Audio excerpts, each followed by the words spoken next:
Salut. Bonjour. Alors, Ça va? Vous allez bien? trop bien, trop bien. Moi, quand je te vois, tous mes problèmes se passent. Bonjour. Ça va?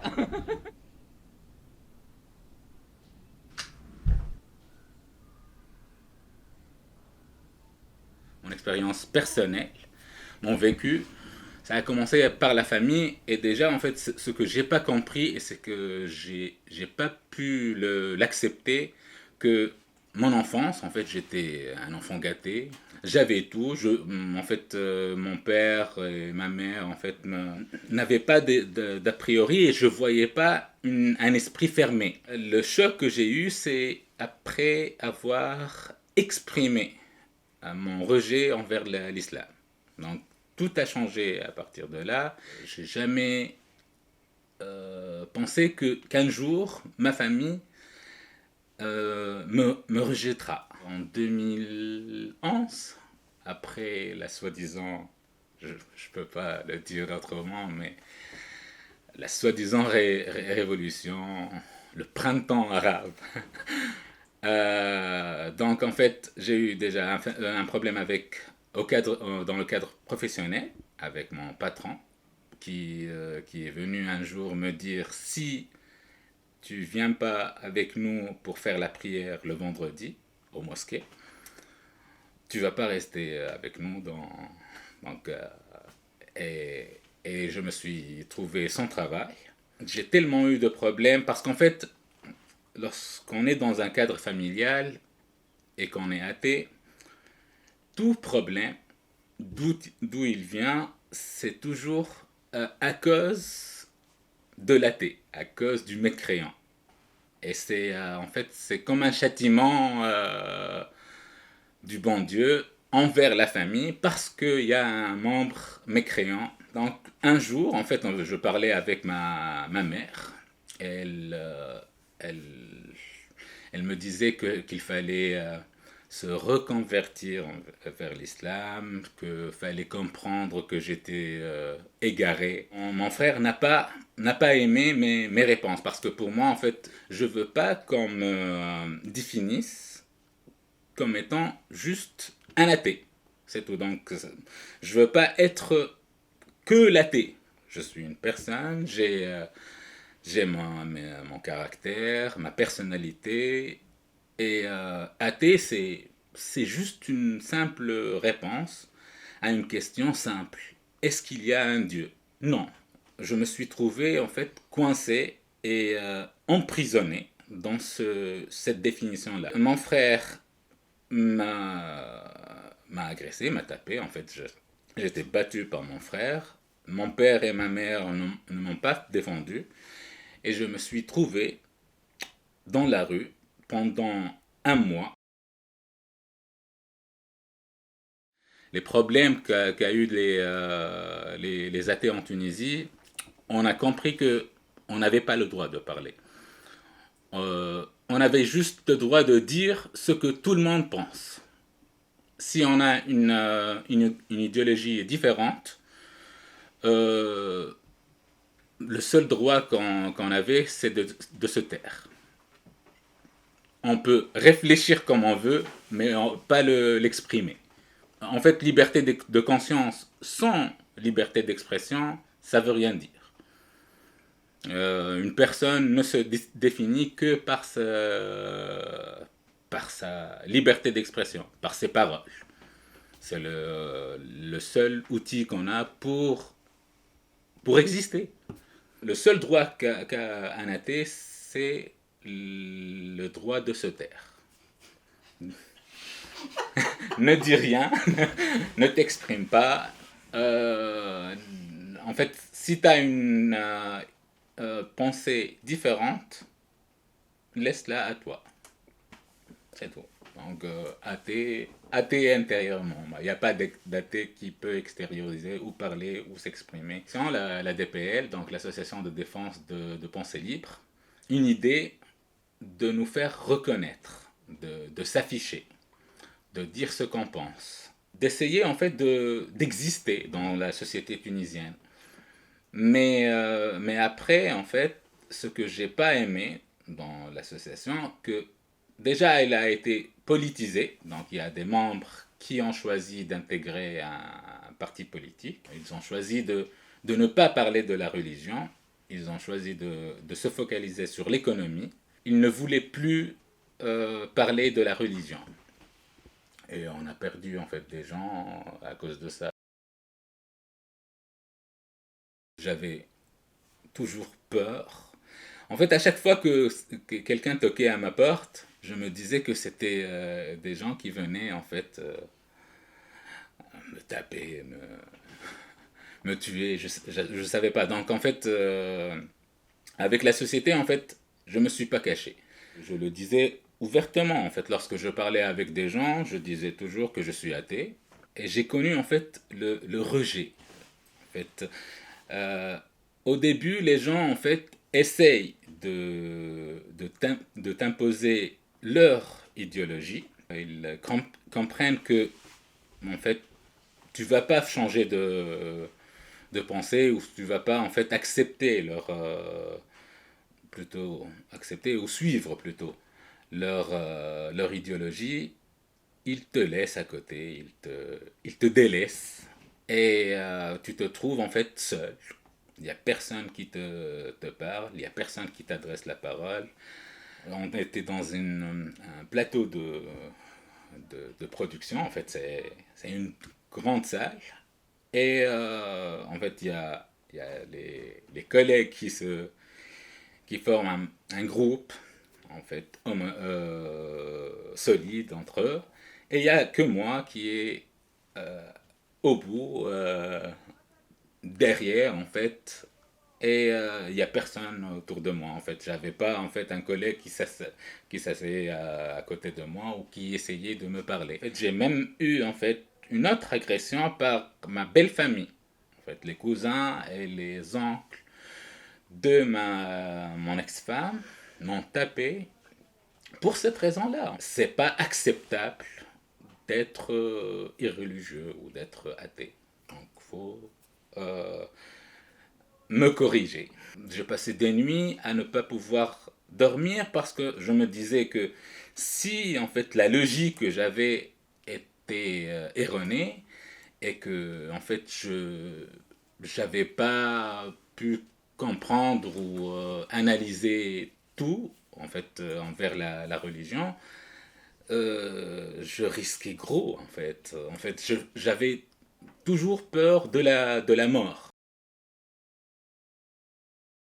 Je ne pouvais pas vivre toute ma vie seul dans mon coin à me dire que je suis libre, mais je suis libre en fait euh, libre d'être seul, libre de vivre à l'écart de la société, à vivre en fait rejeté. Je pouvais pas en fait continuer à survivre dans ce milieu-là. Et c'est pour ça en fait que j'ai eu la décision de quitter la Tunisie, d'essayer de connaître d'autres gens, d'autres cultures, d'essayer de réintégrer la société parce qu'en fait, avec les années, avec le vécu, j'ai perdu cet aspect-là, d'essayer d'aller vers les gens. Je me trouve maintenant, en fait, je trouve dur d'aller vers les gens, de parler avec des gens. J'attends toujours, en fait, euh, l'autre qui va me parler. Et là, en fait, peut-être que je peux m'ouvrir. Pour moi, en fait, l'Europe, c'est un espoir. Je m'attends à une autre vie, à, à pouvoir me réintégrer, à avoir des amis, en fait. J'aimerais bien avoir des amis, des contacts, de sortir, en fait, de vivre. Et les langues, en fait, la parenthèse déjà, trop, en fait, 2 ans pour une procédure d'asile. On est dans des centres de réfugiés qui sont habités majoritairement par des musulmans. Je vivais dans un autre centre avec, en fait, il y avait des bâtiments avec des chambres, en fait, à la fin. Dans ce centre-là, j'ai connu, en fait, la pression, déjà, en fait, la présence de l'islam, les téléphones portables avec les appels aux prières. À 7 heures, je crois, ou 7h30 du matin, on avait, en fait, le courant. C'est les résidents eux-mêmes qui mettent, en fait, il y a des haut-parleurs liés à leur téléphone, qui en fait mettaient que du courant. Il n'y a que les fêtes musulmanes qui sont célébrées. Ils affichent à la cantine que tous les aliments qu'on consomme sont des aliments halal. Il y avait des jours où je préférais ne rien manger que aller aux cantines pour me sentir oppressé. J'ai pas quitté en fait la Tunisie. C'est comme si je suis dans le cadre tunisien, dans un cadre d'un pays musulman. C'est la loi de la majorité. C'est la majorité qui donne ou qui organise tout. La seule fois que j'ai pu protester, je me suis trouvé dehors. En fait, on m'a changé de centre d'accueil. J'étais dans Namur, en fait, au centre-ville de Namur, en fait. Il y avait tout, en fait, à côté. Et là, je me trouve une petite campagne à, à Spa. En fait, on se dit toujours que l'islam, c'est soit être pratiquant ou non pratiquant, mais la pratique est au-delà de la prière ou de faire le ramadan. Mais l'islam, la religion, en fait, touche à tout dans notre vie, touche à notre quotidien. Vu la situation actuelle, qu'il y a une majorité musulmane qui viennent. Mais en fait on ne doit pas encourager cet aspect communautaire. S'il y a des réfugiés qui viennent ici en Europe pour se sentir libres, pour se sentir en sécurité, il faut aussi leur expliquer que ils ils doivent être tolérants, ils doivent accepter l'autre. Lorsqu'on demande aux gens de nous respecter, il faut aussi les respecter. Il faut respecter leur liberté. Il faut accepter leur différence. Je ne sais pas s'il faudra mettre des cours ou de laïcité, de tolérance. Déjà, je suis content et heureux d'avoir cette opportunité-là, de pouvoir m'exprimer, de dire ce qui ne va pas. En fait, c'est un espoir qui est né, de dire qu'il y a des organismes ici en Europe qui se penchent sur en fait, notre cas, le cas d'un athée d'origine arabe, un ex-musulman, et qui se trouve entouré et oppressé au sein d'un centre d'accueil. J'ai pas encore connu en fait la vraie vie, en fait, l'extérieur, le pays, en fait. Je connais pas la Belgique, je connais juste en fait cet angle-là, cette vision-là, la vision d'être enfermé, la vision d'avoir en fait, déjà en fait ici dans les centres de réfugiés, on est beaucoup trop limité dans nos actes, dans la vie de tous les jours en fait. Il y a un système de pointage. Il faut pointer tous les jours, il faut être présent tous les jours, même pour essayer de commencer une nouvelle vie et de faire des connaissances.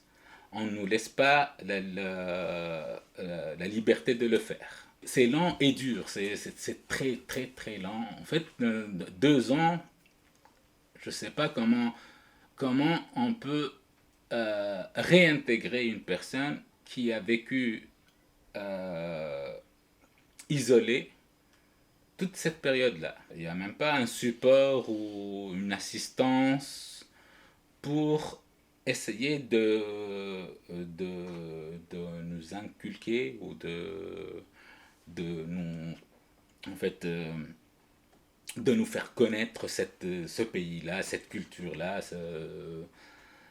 le cadre dont on ne connaît pas le cadre, on est juste, comment dirais-je, emprisonné en fait à la fin. Ici, en fait, je m'attendais beaucoup plus à un soutien de la part des organismes humanitaires. Et un soutien en fait moral avant que le soutien matériel. C'est dur d'être athée dans un centre de réfugiés. C'est la même solitude que j'ai connue en Tunisie. En fait, mon centre de réfugiés, j'ai juste fait un pas en avant de sortir, de fuir la Tunisie. Mais je ne suis pas encore libre.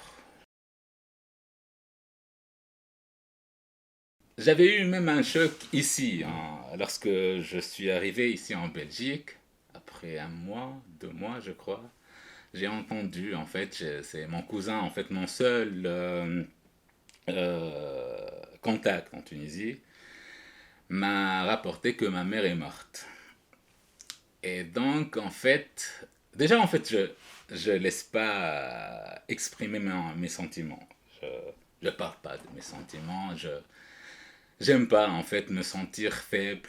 C'était une douleur atroce de me sentir, en fait, coupable. J'ai passé des années à ne pas le parler avec elle et que à la fin, en fait, elle est morte en sachant que je suis je suis le mal, en fait, la personne qui n'a pas su, comment dirais-je, rester dans le bon chemin.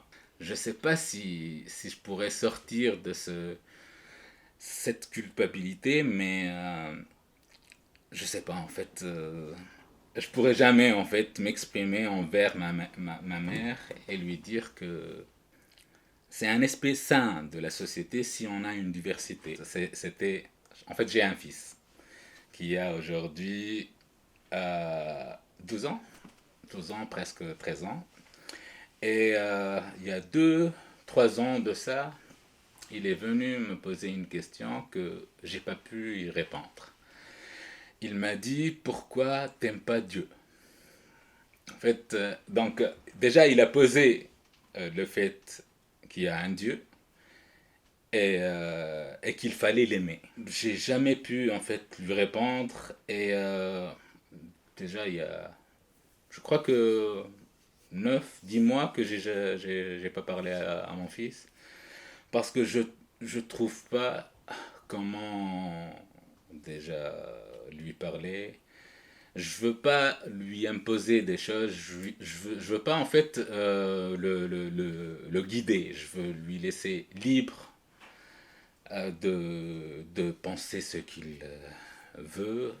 Et, mais en fait, ce que je vois, que il a déjà choisi.